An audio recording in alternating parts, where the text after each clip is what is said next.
My cousin Mark was a beginner hiker who loved taking risks. Before his latest trip, my mom felt a storm coming and told me to stop him. I did, and Mark stayed home. The storm hit hard, but what we didn't know was that all the hikers survived. There was even a rich businessman in the group who gave everyone a house to thank them for their help. When Mark's family found out, they went crazy. They broke into our apartment and started breaking everything. While fighting over my dad's picture, my aunt pushed me down the stairs, killing me. My mom tried to save me but fell out of her wheelchair. Her head hit the floor and she died too. Then I woke up. I was back on the day Mark was getting ready to leave for his hike. "Jenny, can you talk Mark out of going? There's a big storm coming," my mom said from her wheelchair. I fixed her blanket and smiled. "Sure, Mom, I'll go right now." As I walked away, my smile disappeared. Only hate remained in my heart. In my past life, I did what my mom asked. I helped my aunt convince Mark not to go. The storm was terrible, with heavy rain for 2 days. Then Mark's family saw on the news that all hikers survived, and a rich businessman gave each of them $1 million house. My aunt and uncle lost their minds. They rushed into our apartment screaming and breaking everything, and "This is all your fault!" my aunt screamed. "If you hadn't stuck your nose in, we'd be living in a mansion now." My uncle joined in. "So what if your leg is broken? Are you a weather expert now? You should have died earlier." Mark yelled too. "I told you I should have gone. What big storm? Everyone came out fine. $10 million. We could never earn that much money in our whole lives." After breaking enough things, they grabbed my dad's picture from the wall. I tried to save it, but my aunt pushed me down the stairs. My mom tried to help me, but fell too. Her head hit the floor and started bleeding. My aunt's voice brought me back to the present. Without realizing it, I had walked straight to their front door. "What are you doing here?" she asked. I could see Mark arguing with her inside. I put on a sweet smile. "I heard Mark is going hiking, so I came to tell you what my mom's weather prediction is." My mom's leg was hurt saving Mark's life years ago. The accident left her with pain that got worse before storms. Since my dad died in a car crash, she always put our family first. That's why she always accepted my uncle's family's unreasonable demands. But this time I couldn't. Mark turned to me, angry. He thought I was there to help my aunt stop him. My aunt looked smug, thinking the same. I stepped inside and smiled at Mark. "Mark, my mom said there won't be any rain today. You should definitely go on your hike." Their faces were priceless, one happy, one shocked. Mark jumped up excitedly. "See, I told you it would be fine. Even she says there's no rain." My aunt gave me an angry look, but I pretended not to notice. Last time I listened to them, I ended up dead. This time, her precious son was on his own. My aunt couldn't win against her spoiled son and finally gave in. But she forced me to go with Mark, threatening my mom's surgery fund. After thinking about it at home, I decided to agree. If everyone else could survive, I should be fine too. It would be hard, but worth it to save my mom's surgery. Before the trip, I bought emergency supplies: a big waterproof backpack, warm gear, high-calorie food, hand warmers, emergency blankets, and more. I had no hiking experience, but thanks to my knowledge from my past life, I felt ready. When Mark saw my pack full of emergency gear, he made fun of me. "That's hilarious! Don't tell anyone you're my cousin. It's a short hike and you're bringing all this emergency stuff. So embarrassing." I ignored him. I had to survive. Whether he did was another story. As we were leaving, my aunt kept giving Mark advice. "Stay with the group. Don't be a hero. Let someone else check dangerous areas first. Your life is the most important thing. Don't worry about others." Mark just said, I know, you're so annoying," and pushed her away. Before my aunt left, she threatened me one last time. "Jenny, you're going to protect Mark. If anything happens to him, your mom can forget about her surgery." "I understand, Aunt Susan." I nodded. When she was far enough away, I turned off my phone's recording and opened a map of Pine Mountain. I pointed to the afternoon's hiking path and sighed. This trail is so boring. Everyone uses it. I hear real hikers make their own paths. Are you experienced enough for that? Mark rolled his eyes. Obviously. You think I'm like you, just reading about hiking instead of actually doing it? I held out my phone. This trail looks like no one has tried it. Whoever conquers it will be famous. Too bad I'm just a beginner. Mark pushed my phone away, looking down on me. But I saw him secretly looking at the new route. Mark and I took a taxi to the mountain. There, I saw 6 familiar faces from the news in my past life. The rich businessman was among them. "Who's this?" the group leader Ben asked, pointing at me. "Just a neighbor who insisted on coming." "Don't worry about her," Mark said. "Hiking groups usually have a set number of people. Adding someone last minute isn't normal." I saw the leader frown, so I reached out my hand. "Hi, sorry for showing up without notice. This is my first time hiking, so please be patient with me." My politeness worked, and the leader didn't make an issue of it. He introduced us to the group and explained the plan. This is a short hike, about 9 miles. We plan to be back by tonight. Though we've chosen a known trail on Pine Mountain, some parts are still dangerous. Use trekking poles or find a strong stick. Most importantly, stay together and follow my lead. No one gets left behind. After the briefing, we entered the mountain path. Ben led the way, but Mark pushed ahead of him. The other women in the group were friendly. Seeing it was my first time, they came to talk to me. "Nervous?" Maya, one of them, asked. I nodded. "A little." Actually, it was more than a little. I knew a storm was coming, and I'd seen stories of people dying in bad weather. Even experienced hikers face danger in storms.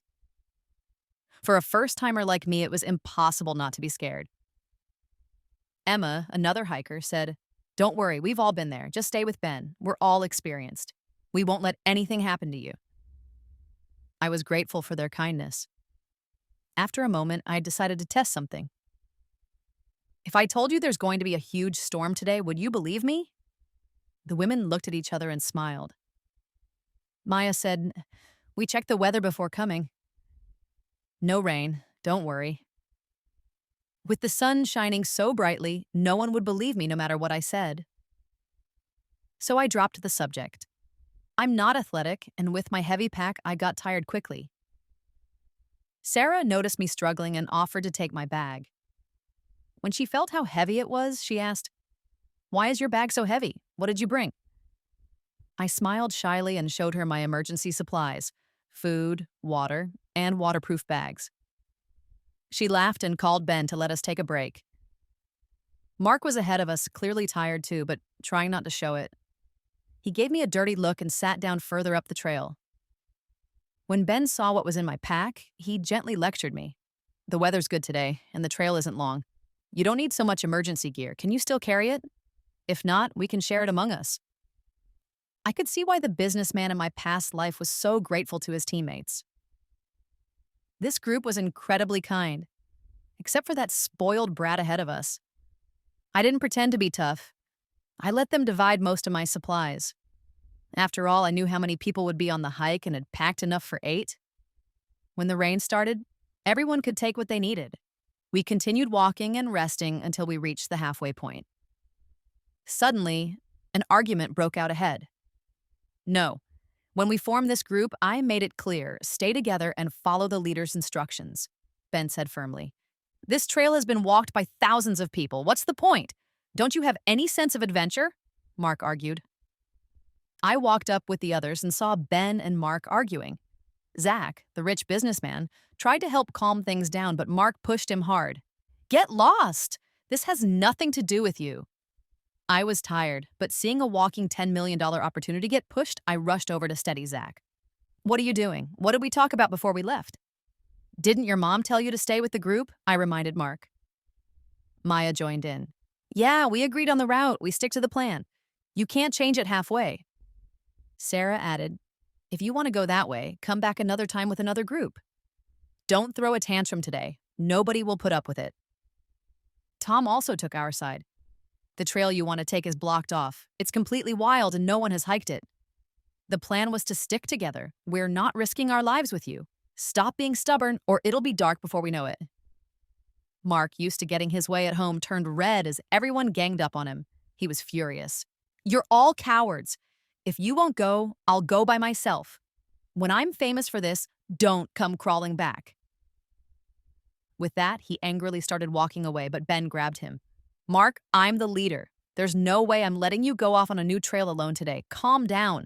No one's stopping you from exploring new routes. Can't you just do it next time? Mark never listened to reason, especially when angry. He shook off Ben's hand and dragged me into it. You think I'm a beginner like her? I'm better than all of you. I have experience. I'm taking that trail today, and if you won't come, I'll go alone. Seeing he couldn't be convinced, I stepped forward and grabbed him. Wait, if you want to go, fine. But first, you're recording a video explaining that you're doing this against our advice. Mark glared at me defiantly. Fine, record it. Whoever doesn't post this when we get down is a coward. I gave Ben a meaningful look. He sighed and took out his phone. On camera, Mark was arrogant, saying he would never hike with cowards again. I dug through my bag, took out some emergency supplies, and handed them to him. Without thinking, he knocked them out of my hand. The gear tumbled down the mountainside. Ben's face darkened, and the camera caught everything perfectly. After recording, Mark climbed over the barrier and disappeared. After he left, I sighed like I was disappointed. Before we left, my aunt told me to look after him, but I just couldn't talk him out of it. Only then did everyone realize Mark was my cousin. Sarah was the first to speak. None of us could convince him, let alone you by yourself. Besides, he doesn't treat you like a cousin at all. I pretended to be sad. Well, before we left, he warned me not to tell you I was his cousin. He said I was embarrassing for bringing so much stuff. Everyone was already angry at Mark for not listening, and now they felt even more upset on my behalf. My goal achieved, I continued hiking with satisfaction. Around 4 p.m., the air felt heavy and raindrops began to fall. Within minutes, the drizzle turned into steady rain. Ben suggested finding shelter, thinking it was just a passing shower. But I knew better. I caught up to Ben and asked, "Is there a river ahead on this trail?" He guessed my concern and explained, "There is, but the riverbed is wide and not too deep," meaning we didn't have to worry about it overflowing. But in the news report from my past life, they said the river overflowed and washed out all the lower paths. The group barely managed not to get swept away. So I suggested, Ben, can we go a little higher while the rain isn't too bad? This rain won't stop soon. We need to be ready for 2 straight days of heavy storms. Maya came over then. They had found a small cave that offered some shelter. Hearing what I said, she suddenly remembered something. Hey, Ben, you didn't hear it at the start, but Jenny told us it was going to storm hard today. Ben looked at me, surprised. Maya continued, I didn't believe it at first. The sky was so clear and the forecast said no rain. But I believe her now. I nodded vigorously at Ben, confirming that I had indeed said that. Though still doubtful, he told everyone to keep moving uphill. On the way, he came over to me. How did you know? I forced a smile. My mom has a bad leg. It hurts before it rains, and it's more accurate than the weather forecast. A few seconds later, he asked, Did you tell Mark? My expression didn't change. I did, but he didn't believe me. He didn't comment, just turned and went back to leading the group. I grabbed onto tree trunks, pulling myself up step by step, and pushed down my emotions. The people who killed my mom and me in my last life didn't deserve to know the truth, and they didn't deserve to live. The river was already rising, and the current was getting faster. After a quick talk, we decided to take shelter in a small wooden cabin on high ground rather than risk crossing the river.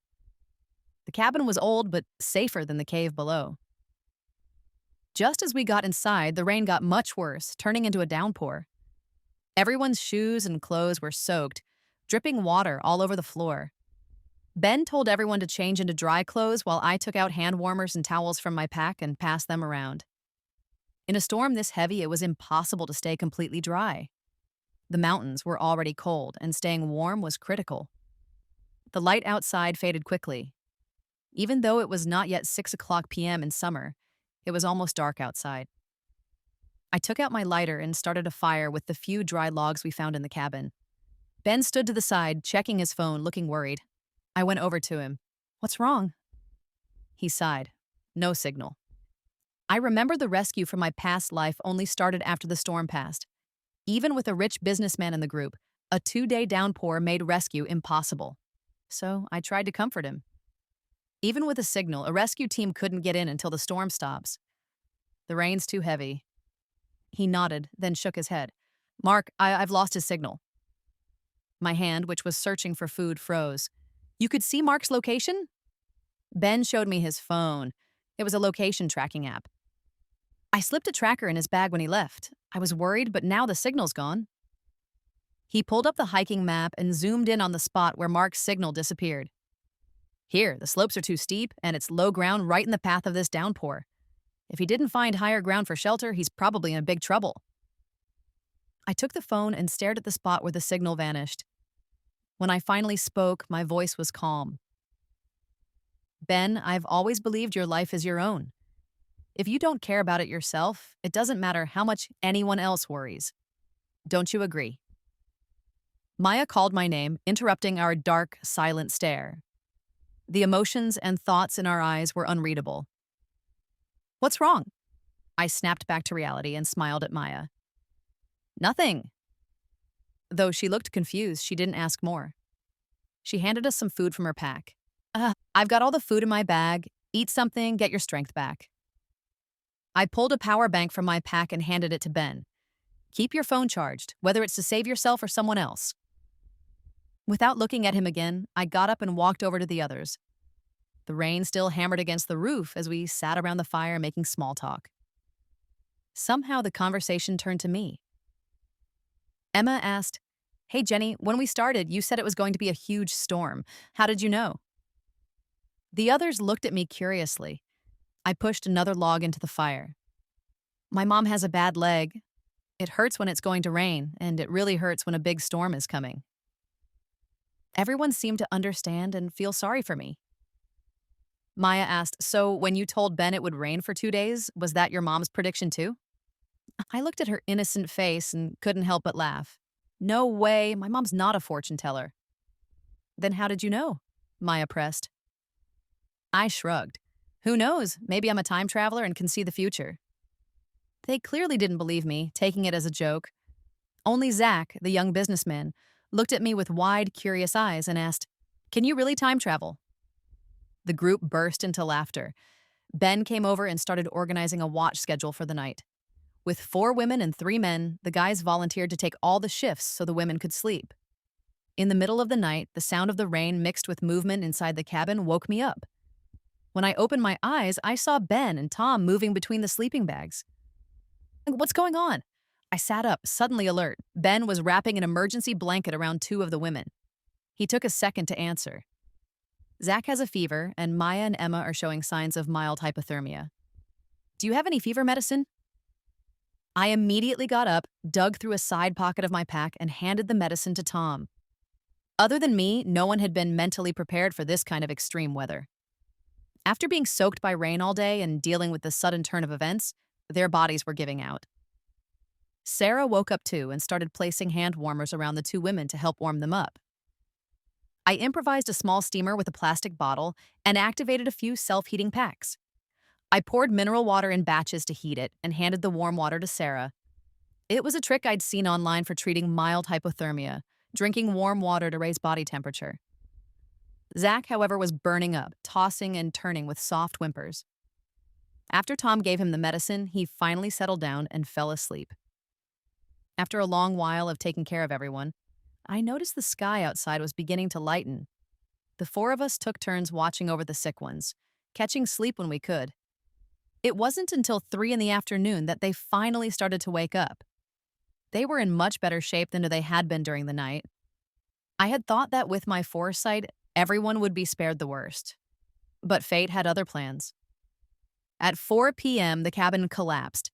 The roof caved in while we were all counting down the minutes until the rain stopped. Luckily, no one was hit. We all reacted instantly, grabbing our things and scrambling to the corners. But it was clear the rest of the cabin wouldn't hold up against the storm. Ben had us put on our raincoats, grab our trekking poles, and carefully make our way out of the collapsing structure. After a brief moment of warmth, we were once again soaked to the bone. We moved slowly through the downpour, finding temporary shelter under a large boulder. The rain relentlessly pounded the rocks and the ground. After studying the map over and over, Ben came to a risky conclusion. Cross the river. We were right next to it and could see its condition clearly. The current was fierce, the water level was dangerously high, and it was still rising. But on the other side of the river, just a short distance uphill, was an abandoned temple. Well, are we going? The rain was terrible, the situation was dire, but we had no choice. Ben led us to a large tree by the riverbank and pulled out a coil of thick rope he'd found in the cabin. He tied one end around his waist and handed the other to Tom. Tom, tie this to the tree trunk. Make it tight. I'll go first. You bring up the rear. The roar of the rain nearly drowned out his voice, but Tom didn't hesitate. He quickly secured the other end of the rope to the tree and held on tight. The rest of us didn't ask any questions. We all grabbed the rope, pulling it tight as a lifeline for our leader. He used his trekking pole to find his footing, inching his way to the river's edge. The moment his foot hit the water, the raging current nearly knocked him over. Our hearts jumped into our throats. Fortunately, his trekking pole held firm and he slowly steadied himself. Once he got used to the force of the water, he crouched low, one hand gripping nearby rocks while the other moved the pole forward. The tension of the rope fought against the pull of the current. Finally, after what felt like forever, he reached the other side. As soon as he was on the opposite bank, Ben tied the rope to a tree. He waved to signal us, then gripped the rope, pulling our only way across tight. Sarah quickly decided the order, and we began to cross one by one. The once gentle stream had turned into a monster, its violent currents slamming against our bodies. Zach's fever had just broken, and he was still weak. A huge wave crashed over us, and I watched in horror as his hands slipped from the rope. In that split second, I instinctively let go with one hand and grabbed hold of Zach, who was about to be swept away. Sarah, realizing what was happening, turned and grabbed his other arm. Together, we managed to hold on. With me and Sarah pulling, Zach found a foothold in the riverbed and slowly made his way back to the rope. The rest of the crossing was tense, but without further problems. Everyone made it to the other side. The rain showed no signs of stopping, so we didn't dare rest. Following Ben's lead, we continued our slow climb uphill. Finally, we saw it, the abandoned temple. Though old, the temple wasn't completely falling apart. After getting everyone settled, Ben went to check the surrounding area. The ground here is high and the structure is solid. We should be safe here. Hearing his words, everyone let out a visible sigh of relief. I gathered all the usable supplies from everyone's packs and distributed them. Ben was frowning at his phone again. I walked over and asked, "Any news?" He shook his head, then suddenly froze. On the dead screen, a small red dot flickered to life. He quickly zoomed in, but just as he did, the red dot vanished again, gone for good. The screen went dark. An eerie silence fell between us. It was Tom who broke it. "Mark, any sign of him?" Ben's knuckles were white as he gripped the device. His voice trembled when he spoke. "The tracker. It's at the foot of the mountain. Either the bag was lost or the person was." After 2 straight days, the heavy rain finally began to let up on the afternoon of the second day. It wasn't until evening that a rescue team found us huddled together for warmth in the temple. Ben explained Mark's situation to the rescuers, then headed down the mountain with the rest of us. As we reached the base, I saw my frantic aunt and uncle in the distance. Their eyes darted toward us as the rescue team emerged. When she saw our group, my aunt ran toward us like a madwoman, grabbing at each person's clothes one by one. With every person she checked, her face went from hopeful to devastated. After looking at every single survivor and still not seeing Mark, she grabbed a rescue worker and shrieked, "Where's my Mark? Where's my Mark? They're all fine, so he's fine too, right?" "Right? And Jenny, where is she? She promised to protect Mark. Where is she?" The once controlling and proud woman now looked like a mental patient, repeating the same false hope over and over. My uncle just stood there, staring blankly at the mountain entrance, his face white. Using the crowd as cover, I slipped away down a small side path. From behind a tree not far away, I watched them. Once upon a time, I had a happy family. My dad was a delivery driver, and my mom would ride with him. They had promised to be home that night to celebrate my birthday. But on their way home, they picked up Mark from school. Mark was 16 then, in his rebellious stage. After my dad told him to behave, he lost his temper and punched my dad while he was driving. The punch turned the steering wheel sideways, sending the truck into the guardrail. The truck flipped. My dad died right away. My mom shielded Mark, and her legs were crushed. After she was rushed to the hospital, she was saved. But her legs were so badly broken, she would never walk again. When I got the call from the hospital, I had just put the candles on my birthday cake. I never got to eat it. And at that time, my aunt and uncle stood by my mom's hospital bed, holding their son, who had only minor scratches. Every word they said was like a knife in my mother's heart and mine. "We never should have let you pick up Mark. We're lucky he's okay this time. Otherwise, your husband's life wouldn't have been enough. Even if both of you had died, it wouldn't have been enough to make up for it." And that was the first time I ever hit anyone. As my mother cried, I clenched my fists and punched Mark in the face again and again. I wanted to kill him right then and there, to make him pay for my father's life. But in the end, he lived and my dad was gone forever. The pain of losing someone you love. The helpless agony of knowing you're about to lose them and being powerless to stop it. I understand that pain better than anyone. Now it was their turn to taste it. The rescue team led my aunt and uncle aside to calm them down. I blended in with the rest of the group and got onto the ambulance without looking back.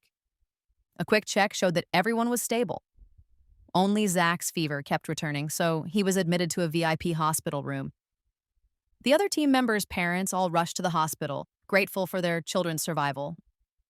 I slipped out of the room and walked to the door of VIP room 3.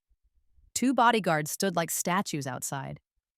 From inside, I could hear Zach's slightly hoarse voice. "It's fine, let her in." Zach's condition seemed a little better than it had been in the news report from my past life. I didn't have much time, so I got straight to the point. "Zach, I have a favor to ask." There was an unreadable look in his eyes as he lay on the bed. He smiled faintly. "Go on." "I need you to send someone to pick up my mom, have them bring our IDs and my dad's memorial photo. And I need $1 million right now." Down at the mountain, my aunt and uncle were still waiting. Ben had told the search team about Mark's last known location, so they would find him soon.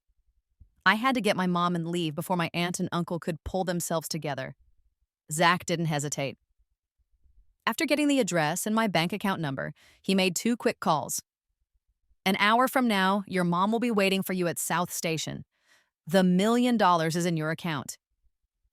I let out a breath I didn't know I was holding and bowed my head in thanks.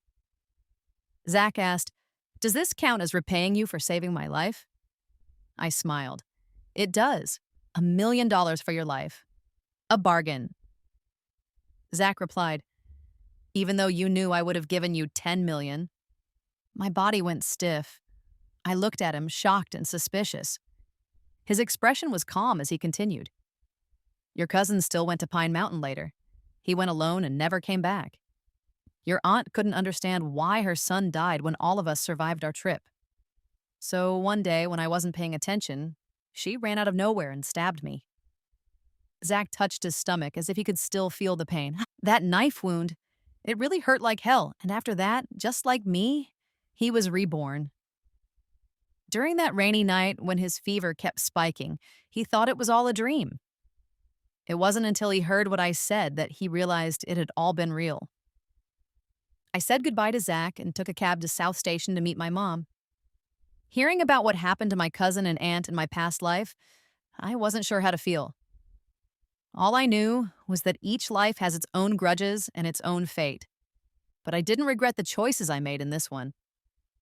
With the $1 million from Zach, my mom and I settled in Boston. On the train there, my phone blew up with frantic calls from my aunt and uncle. I didn't answer a single one. The news was everywhere. The terrible ordeal of the Pine Mountain hiking team. 8 went in, 7 came out alive. A photo showed a body bag being carried out by rescue workers. I watched a video of my aunt and uncle clinging to the bag, crying their hearts out, almost collapsing. Mark's face was blurred in the news, but someone had already posted a clear photo online. His bloated face was unrecognizable, just like my mom's bloody face after she fell down the stairs in our last life. On the way, my mom asked me, "Jenny, that day I said it was going to rain. Did you really tell Mark?" I turned off both our phones and looked out the window. Yes, I told him, but he didn't believe me. He wouldn't have believed me even if I'd really told him. I changed our phone numbers, cutting all contact with my uncle's family, but it wasn't long before I saw them online again. Hikers abandoned teammate to die. Hiker Jenny kills cousin Mark. Hiking team left teammate behind. On social media, topics about the hike became top trending news. Along with them was a tearful video from my aunt and uncle. Jenny, as Mark's cousin, you told us it wouldn't rain before he left. That's the only reason I let him go. And what happened? You lied to us about the weather, but you brought a whole pack of rain gear for yourself. What were you planning? You promised you would protect him. You promised. Now you're out safe and sound, but my Mark is buried forever in Pine Mountain. You won't even answer a single one of our calls. You took your mom and ran away in the middle of the night. Do you have any conscience at all? So, to everyone online, my son is dead. He was abandoned by the cousin and teammates he trusted most, and he's never coming back. Now his father and I just want justice. We want the truth. At the end of the video, they showed my call log. Hundreds of missed calls displayed for the camera. If I hadn't changed my number, my phone would have been flooded by angry internet users. A message popped up in our 7-person hiking group chat. It was Ben sharing a link to the trending video. Everyone in the group exploded, condemning my aunt and uncle for spreading lies. Even through the phone, Ben played the role of the steady leader. Everyone stay calm. We have the video from that day. It proves he left on his own. A second later, Ben posted the video of Mark's rant in the group chat, calming everyone down. Before I could say anything, Ben sent me a private message. The video is crucial. We owe you for that. I had a good idea of what he was getting at, but I was direct. You can never be too careful with people. And it was true. Even if it wasn't to guard against my aunt and uncle, we needed to protect ourselves from anyone who might later accuse us of setting Mark up. But it wasn't enough. In the video, Mark was clearly angry and acting out of spite. The part where we tried to talk him out of it wasn't recorded, so it didn't show how hard we had tried to stop him. Even if we released the video, our only defense would be, he insisted on going and we couldn't stop him. But those words were weak. We outnumbered him. Given the danger, if we had truly wanted to, we could have prevented him from taking that new trail, but we let him go. If someone was determined to attack us, public opinion would drown us in outrage. The hiking team would be branded as unprofessional. It wasn't fair. I opened my laptop. In a folder named Pine Mountain, I had all the audio files I had recorded. Everything from my aunt threatening me with my mom's surgery fund, to the things she told Mark before we left, to Mark's rude speech before he recorded his video. I zipped the audio files and sent them to the group chat, tagging Ben. The video isn't enough. Add these. A moment later, the group chat erupted again. They cursed my aunt for her selfishness and praised me for thinking ahead. Jenny forced a hike, the truth about Pine Mountain. Mark's selfish family. That afternoon, the trending topics from the morning were replaced by new ones, bought by Zach. Within 10 minutes, public opinion completely flipped. WTF? Threatening her with her own mother's surgery money to make her go on a hike? What kind of aunt does that? And what's this about don't be a hero, let someone else scout ahead? So what? Only Mark's life matters? Everyone else's is worthless. I'm actually furious. Your own life is the most important. Don't worry about others. Selfish people like that deserve to die. I was so wrong about the hiking team. They practically begged him not to go. What can you do if someone is determined to get themselves killed? At the same time, the rescue team revealed that a tracker had been found in Mark's bag, adding more weight to our side of the story. Finally, people from the hiking community came forward to defend Ben, stating that he had done everything a responsible leader could do and didn't deserve the blame. Millions of internet users who had been ready to attack us were now sympathizing with our ordeal and condemning my uncle's selfish family. Some extreme users even found my aunt and uncle's personal information, leading to more harassment. Their accusatory video was taken down from all major platforms, and my aunt and uncle went into hiding, their whereabouts unknown. That night, I sent a private message to Zach. Last time, when did my aunt stab you? Zach. The 8th day after her son died, it seemed that as soon as the traditional week of mourning was over, they were determined to make the other team members pay for their son's death. Be careful for the next few days, even though things are different this time. After today's drama, they're only going to be more hateful. It wasn't impossible they'd try to take someone down with them. Zach, I know. After what happened last time, I'm not getting stabbed again. I sent a similar warning to the group chat. My mom and I were in a different city and safe for now, but the others had given several interviews after their rescue, and their home addresses were no longer secret. Everyone was on high alert, preparing for another possible brush with death. 3 days later, my aunt and uncle reappeared. This time, they targeted Zach again. As he was leaving his office after work, they rushed at him with a knife. Their faces were twisted in fury as they screamed. But 3 steps away from Zach, they were tackled to the ground by bodyguards who appeared out of nowhere. Zach called the police immediately. He posted the latest update in our group chat. My aunt and uncle were convicted of attempted murder and sentenced to 10 years in prison. Combining his hatred from 2 lifetimes, Zach made sure they received the maximum sentence. At last, the hiking team was truly safe. Everyone breathed a sigh of relief. After it was all over, Ben sent me another message late one night. I still have to ask, that trail Mark took, did you know about it beforehand? I played dumb. What do you mean, did I know? Ben wrote, you knew it was going to rain for 2 days. You knew he would take that trail. And you knew that if he took that trail in the rain, he would die. I read the words, he would die, and suddenly smiled. I was just a rookie hiker, forced to be there. After typing that, I switched to the page of a hiking expert I had followed in both lifetimes. After the Pine Mountain incident in my past life, he had posted a detailed analysis of the mountain's terrain. Forced by my aunt, I had learned a lot about hiking for Mark's sake.